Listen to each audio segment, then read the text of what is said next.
Hello, hello. Welcome back to the Quantum Mystic Podcast. I am Jane Bear, and this is my co host, the lovely and amazing Lisa Campion. And today we are talking about rituals for repatterning. And these are the spiritual tools that actually work and the ones that kind of the difference between the ones that just look good. And I want to start with a question. Have you ever wondered why every spiritual tradition all the way back to human history reaches for ritual? So there's ritual in everywhere we look. Like why we light candles, speak invocations, draw cards. We really mark our moments with things that are sacred and cultures that never had any contact with each other, working from completely different belief systems, keep landing on a lot of the same tools. There's rhythm and breath and held space for, really a clear beginning and clear ends. And I don't really think that that's coincidence. I think that that's the human nervous system recognizing what heals it. And, I feel like ritual isn't just symbolic and it isn't just aesthetically pretty, although I do think sometimes ritual can be quite beautiful. But when we repeat an intentional action with meaning, we are literally laying down new pathways in the brain and body, and pathways that are speaking safety and calm and presence. And that repetition tells our system what's coming next. And that predictability becomes like a signal that we are safe enough to make some change. And this is how we repattern the loops that keep us stuck. And it's not through forcing anything, but by really just teaching the body a new way. So, Lisa and I are going to get into what actually makes ritual work. And we'll talk about what's happening in the brain and body when it lands and the difference between the elements that do some of the real work and ones that really just look nice. And why a container matters as much as anything we put inside of it. We'll talk about sound and movement and imagery and how they reach parts of us that words alone really don't reach. Um, and we'll also talk about caution around ritual without safety and how you can recognize the difference in your own body. So if you have collected spiritual tools that never really quite deliver something that you're looking for, well, we're hopefully going to change that and talk about how to use them. So, well, let's get in with ritual, which I feel like there's different definitions of ritual, and I think ritual sort of is part of like an experience and a witnessing um and but Lisa, what do you think about this topic? I love this topic. I just want to say hi to Rich. He's here, and also Good morning. invite anyone who's listening to pop in, say hi. We'd love to hear where you're from.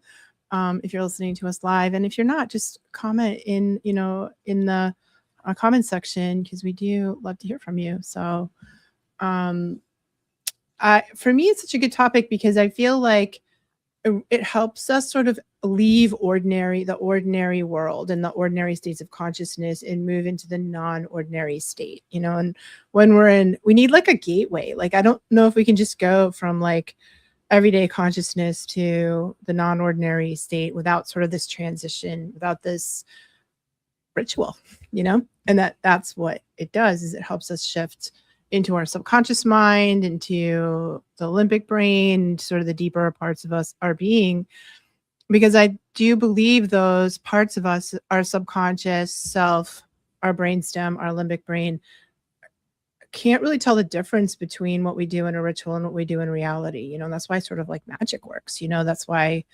that's why that all works. So And I think the important part is something that you said, Jean, is sort of looking at like what are the dead rituals we do that are just sort of rote and don't have any real meaning behind them anymore.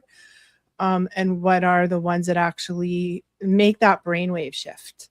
So like put us into an altered state of consciousness and enter a non-ordinary reality. And that's really, because you could do like sing happy birthday, like think about happy birthday, weddings, funerals, or the rituals we have in our daily life, and find the ones that still have meaning and the ones that don't, right?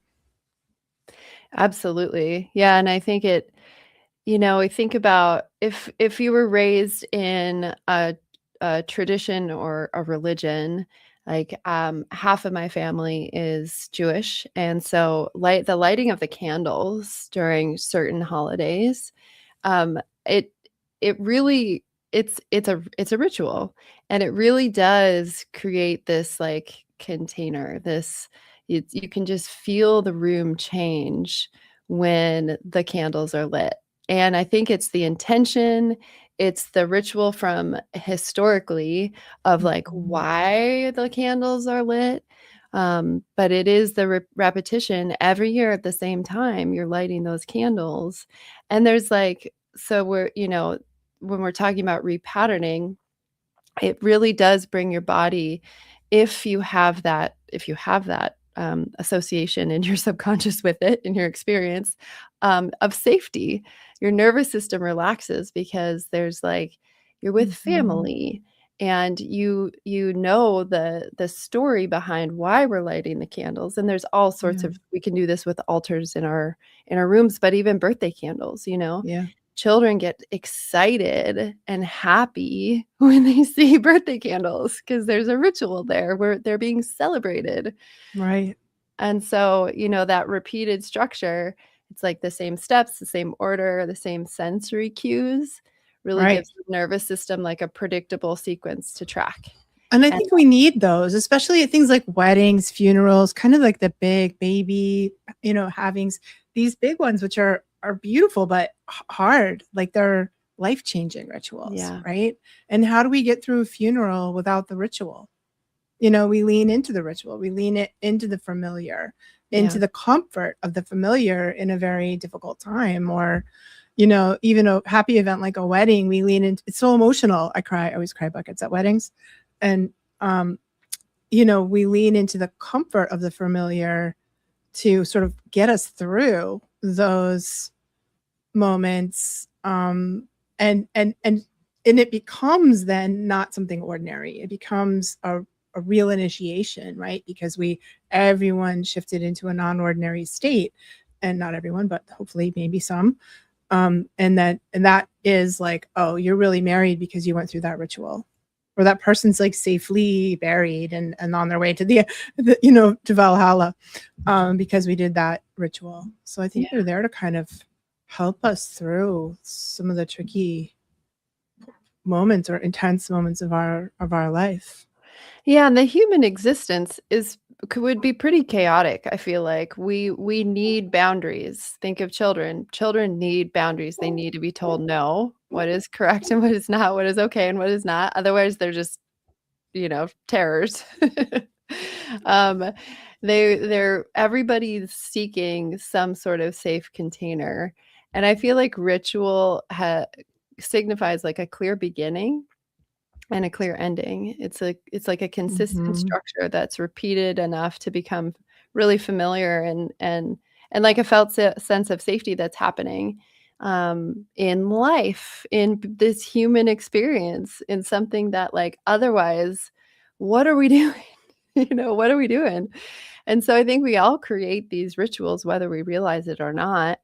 Um, I I even think back to on my mom's side, who is not Jewish, and but she would light candles every night because of the beauty, and it would bring her into that non-ordinary state. It was like Yeah. her way of having an altar and beauty. And the beauty is a language, I think, that Mm. really does support ritual and creates that nervous system. response. So Same. My mother was French and my grandmother was French. And so there was a big ritual around dinner. You know what I yeah, mean? Setting the table and putting the good china. It was always the good china. There was nothing but good china. yeah, And the crystals and the flowers and the meal and the, you know, the candles and the time. It was the ritual yeah, of the family dinner, which I grew up with. And it's sad to me. So many of us have lost that one, because yeah, it's, to me, it was so precious as a child, you know, to have that just daily ritual of the family dinner, yeah, yeah. My mom you know? was the same. She wasn't Yeah. French. She was English and Irish, but yes, had the exact same, the tablecloth and the Yes. linens and the china. And Hmm. there was ritual to that. So I think we can Yeah. find that in so many different ways, whether it is creating an altar for ourself, which, you know, in our school, the mystery school, the school of consciousness, we ask our students to create an altar for themselves, Right. for the school, for specifically for the school and their time as a student, which could be Hmm. different than an altar for something else, like a devotional altar for their spiritual practice. But Right. there's something about that ritual, that helps to deepen the work that we're doing. And it becomes less about performance and more about like really meaning, right? Deep meaning. I think that that's really important. Yeah. And I think it's always good to kind of go through an inventory of our rituals, you know, and are there any that you in your life that you've been holding on to that don't have meaning for you anymore? I think a lot of people go through a phase where they reject the rituals that they grew up with, or rituals that are part of their society, because they don't have meaning, you know, um, and um, and create new ones. Like, I think there's always an invitation to evaluate. Um, I was thinking about like, you know, people who like reject the ritual of Thanksgiving but do Friendsgiving or do found family, you know, celebrations because it's too painful or difficult in their family situation to sit through that old thing, because we're supposed to, right? Right. So, you know, like, what are the dead rituals in your life? Are there any? You know, and I think especially sort of like my kids are young adults and they're all like getting married and, you know, having showers and things like that, and I see kind of the things people do around those baby showers and gender reveals and things like that that seem sort of like, to me, dead. I mean, it's my judgment and opinion on it. So because does it have meaning if you're just following what everybody does on Instagram? That's what I'm saying. You Yes. know, or can we cut loose from that expected stuff, and forge rituals that have meaning to us, that like might actually like hit deeper. I think Yeah, it's and good to question that.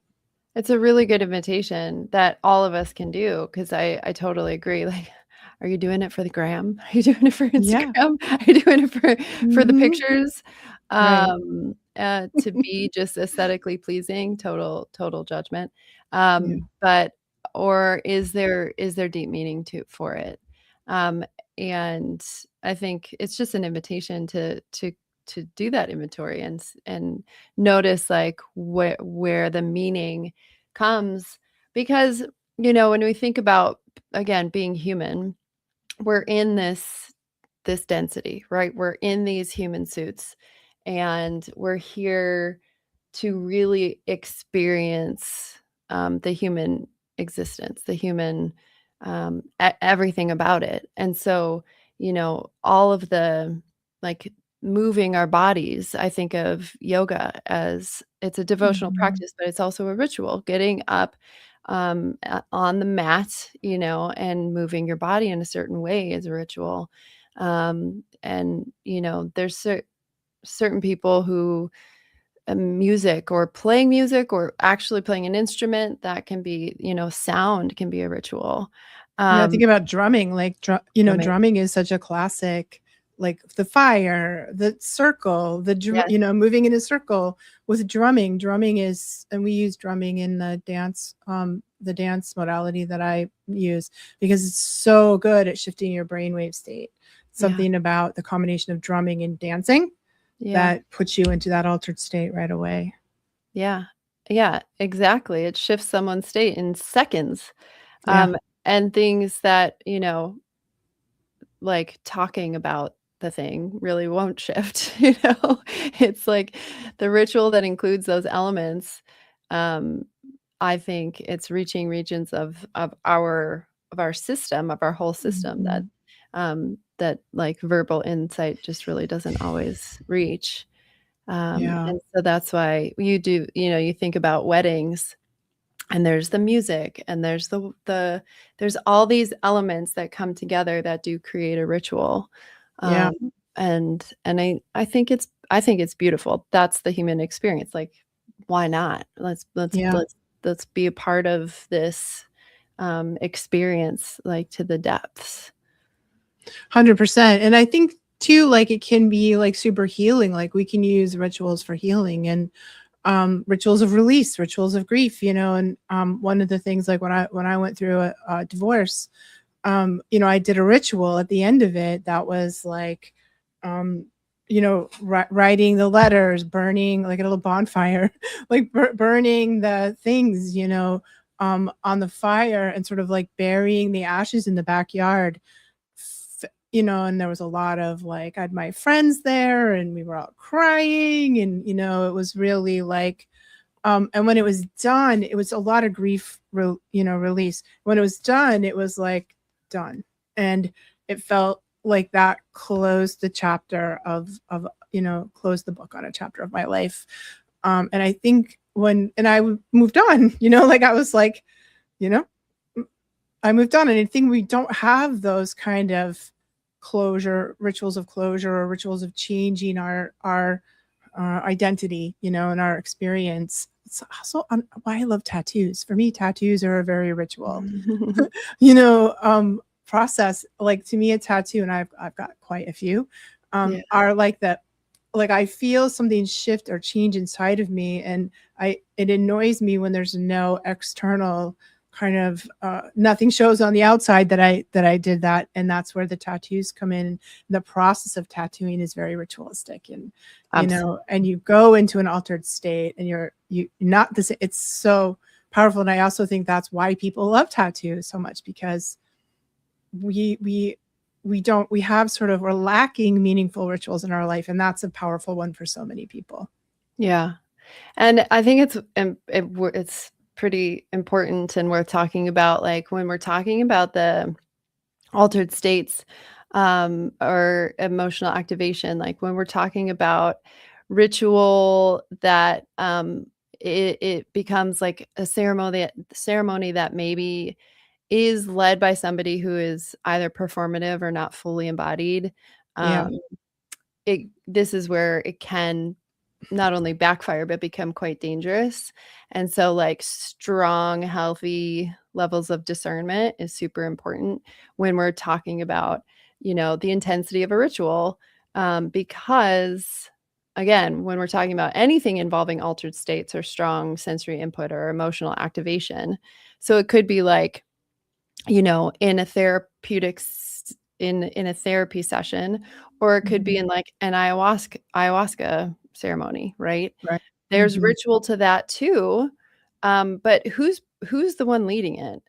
Because Yeah. the whole experience can actually completely overwhelm the system rather than healing it and repatterning it. And so Such a good point. instead of like laying down these like new safe pathways that we're talking about, it can completely reinforce and old dysregulated ones or create new dysregulated ones, and the nervous system will encode that into Yeah. into the system. So 100%. And like, what if somebody like, who's like the person who's presiding over the ritual, their energy is creating the container, setting the stage, and yeah, imbuing the ritual with that energy. And if they're not good, if they're skanky, skeezy, like bad energy, bad mojo. We literally say bad mojo, right?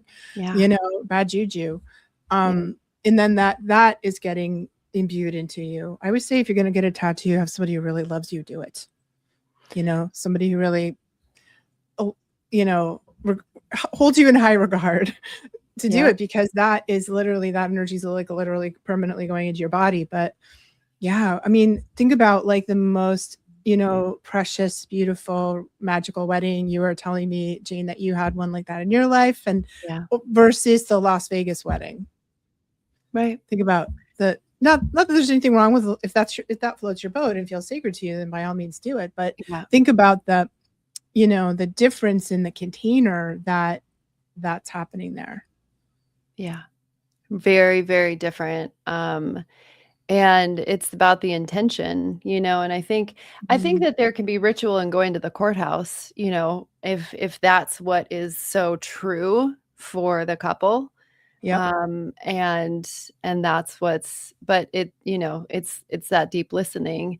But I feel like there's plenty of healers out there who somebody might go to them and they're not holding, like you said, the container with integrity, Yep. for whatever reason. They might think that they are, but yeah, I think that, just bringing discernment into what we're calling in is hugely, hugely important. Yeah.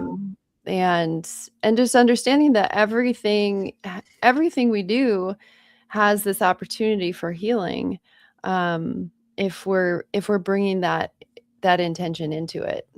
And it can be really simple. It can be really simple, like, creating these like containers for ourselves and for felt safety it can be really simple, with like lighting the candles at dinner time. But if we're I guess discernment in how we're calling ritual into our lives. And also I think like we can do this on the micro level as well, right? Can be a macro thing, like, a big thing like a wedding or a funeral. But what about your daily rituals? What about your morning coffee ritual? I'm really into That's my right. morning coffee. My morning coffee ritual is really, really important for me.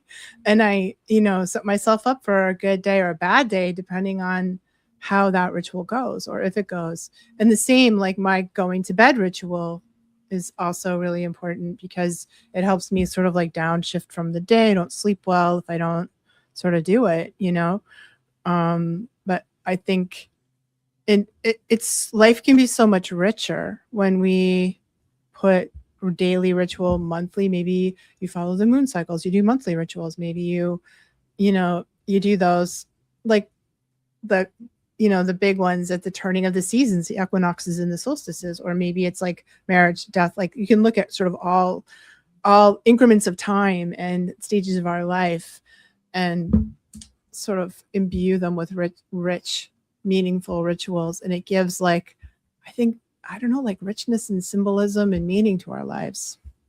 Yeah, absolutely. And I love the micro ones, because, I think about something that I tell my girls when they're my daughters, when they're having a hard time going to sleep. Just consistent breath pattern. Like, take these deep breaths, and it signals to your body that it's time to go to bed. I mean, it literally works for anybody. We just need to really focus on it. But it could be that simple. It could be like, um, hand gestures. I know there's so many. It could be something, you pick up the spoon a certain way, but it could be something more significant, like a mudra or something that you've learned through different practices. And it just marks like the threshold. You're in the threshold of the ritual. It could be, the same music that's reserved for a certain time or a certain practice.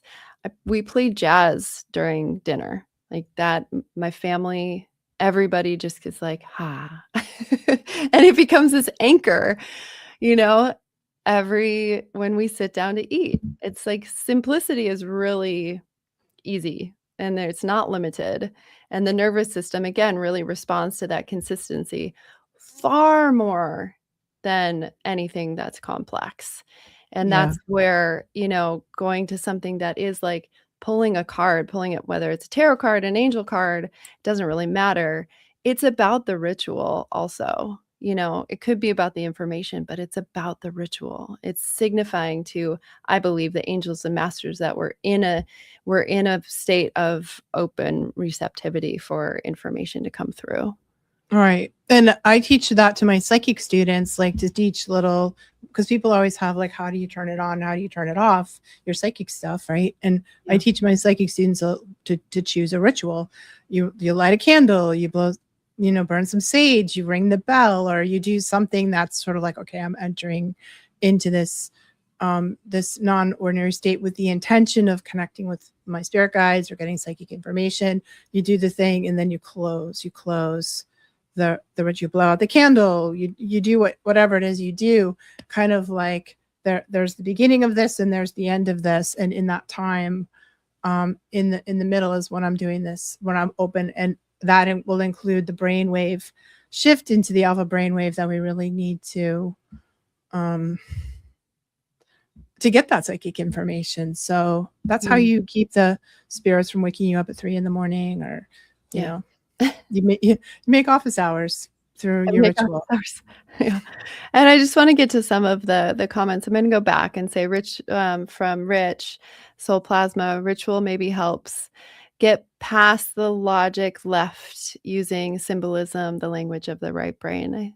I think that there's probably truth to that. 100%, going into the altered state gets us more into the right brain. And Claire, I had many family members, relative services, funeral with established familiar rituals, all very much similar. Then one brother, wife, did all arrangements and none of the family rituals. And I imagine that felt very, very different, right? I wonder if it felt performative. And a follow-up, that is the hardest part to come to terms with. Believe he passed largely because lack of ritual. Yeah. That's the container we're talking about. It's hard to come to terms with something. This is like the human part of ourselves, right? We crave containment. We crave boundaries. We crave that threshold of the beginning and the end. And it's up to us to really like walk into a space, literally a threshold, and honor the space. Like there's a reason why we take our shoes off when we're going into either a dojo or, temple. a temple. Yeah, it's the walking into, it's the threshold that's important. Mm-hmm. It's not the dirt on your shoes, although that's part of it, but it's like, it's the ritual of it. Yeah. Amazing. And Joan said, hi, Joan. I always love seeing you too, honey. Joan says she's never had a tattoo because her consciousness is always changing. And the tattoo says that's a conscious state of consciousness that she'll stay in for the rest of her life. That's an interesting take on that, Joan. Yeah. I can speak to that. And actually, it's fascinating because one of my first tattoos right here says, know thyself. I was 25 years old. Wow. And I now have a mystery school with Lisa. And that's the motto of our school. That's the motto of our school. Dang, that's so fascinating. I love that. So I don't know. I think it was like, they've all been breadcrumbs. All of my tattoos have been breadcrumbs. And so I don't know. Maybe like getting a, Tasmanian devil tattooed on your butt when you were 18 might be like a different thing. Like now that one's not going to hold up over time, but I don't have that, by the way. I'm just saying, Yeah. That's a good.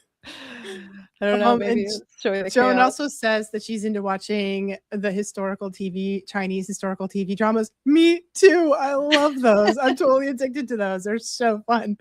And they always have about 6 different hand positions for greeting each other. Very ceremonial. Yeah. Super interesting. And I lived in Japan for a couple of years back when I was younger, and same. It's a very culture that's filled with very subtle ritual all the time. And if you really stand out if you don't know that as a foreigner. I was very careful learning some of them. You can never really learn all of them, I think, unless you grew up in that culture. But because it's a bump in the smoothness of the harmony of the social harmony when you don't know them. Yeah. So anyway. Well, and it's important to recognize how many other cultures do have these really embedded into their culture, into their daily lives, and how because the United States is it's a melting pot of every culture around the world. There's a lot of people who are starved for ritual because we're not following one particular way or one particular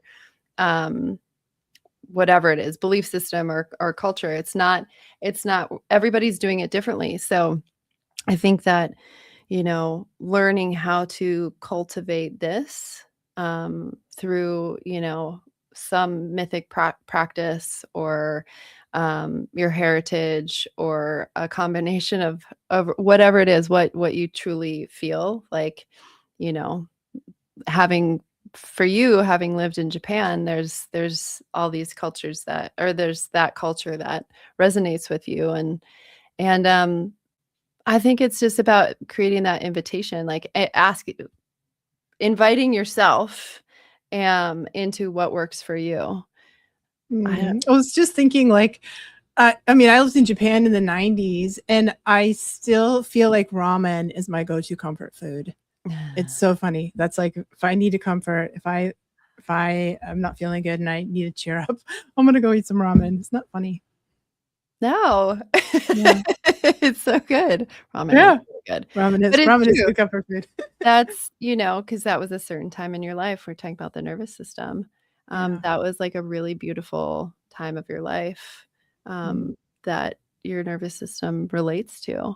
Yeah. So, yeah, just an invitation to everybody to bring more ritual into your lives, even on the micro, and see what changes, see how that feels, And if you want to dive deeper into this topic and find out a little bit more about how we do rituals in our mystery school in the Quantum Mystic School of Consciousness, then you check it out. You can go visit the website, quantum-mystic.com.